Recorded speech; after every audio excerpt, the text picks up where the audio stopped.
Dito, di maluwag na maluwag, di ba? May parang tulay-tulay pa ito.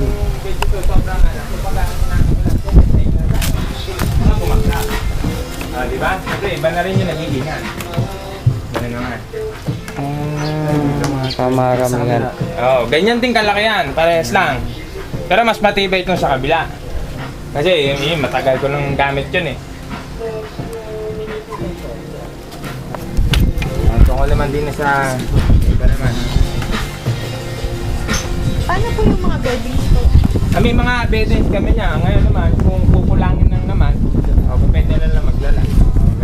Kasi marami din kami mga beddings yan, mga nasa mga 20. Well, may kanya-kanya kasi yan. Ano, pagpunta ka dito, merong naka-prepare dyan na beddings. Kumbaga, ginagamit lang nila. Pupunta ka dun sa isa, may mga beddings din.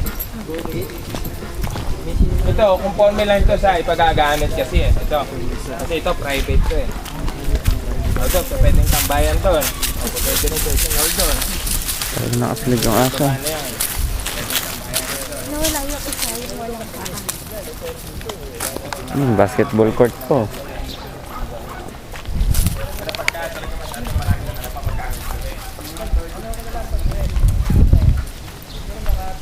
Yung sa aso, sinusunod si Pastor. Bantay.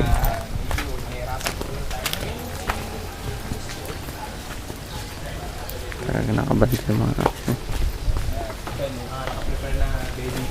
Paano makapag-basketball? Pwede nga pumasok. Mga ilan po ang kasya dito po? Eh dito, kulang ng kasya eh. Pagkakasya na. Oo, sabihin na lang natin dito kung 50. 50? Oo. Kasi kung hihigaan lang naman, dito mababayan yun. May aircon pa. Ano. Babae, tas lalaki. Kasi pag gano'n na sa mga 200 na, ang sinasuggest ko lang, yung iba siguro mag-prepare na rin yung mga tent nila. Oo, ganun. Kasi meron kami dito no, na umabot din yung mga 200 din yun. Oo, kaya naman namin kaso meron nga siya ng mga tent. Saan sila nagpabasi po ng mga... Eh dito kahit saan nila gusto pumasto eh. Oo, dito din. Eh katulad nga nun, minsan ito, nagkakarit din nila. Ito, ginawa nila dito, binihisan lang nila to. Binihisan nila to. Eh, pinwesto nila sa isang tabi, dito cottage natin. O, gano'n.